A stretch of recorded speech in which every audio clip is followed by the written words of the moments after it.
மகாஸ்ரீ சர்க்குரு பகவான் நமக்கு கொடுத்த வார்த்தை வாழ்க வளமுடன் நேர்மையாக என்பது.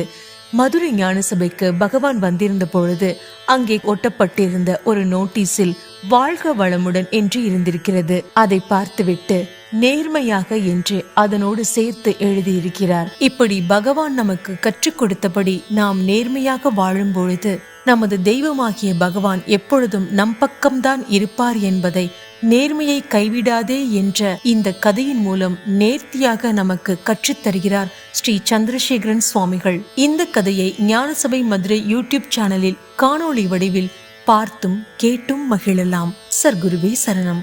நேர்மையாய் வாழ்பவனே கடவுளில் பாதியடா, நேர்மையாய் வாழ்பவனே கடவுளில் பாதியடா. தன்னைத்தான் அறிந்தவனோ தரணியிலே கடவுளடா.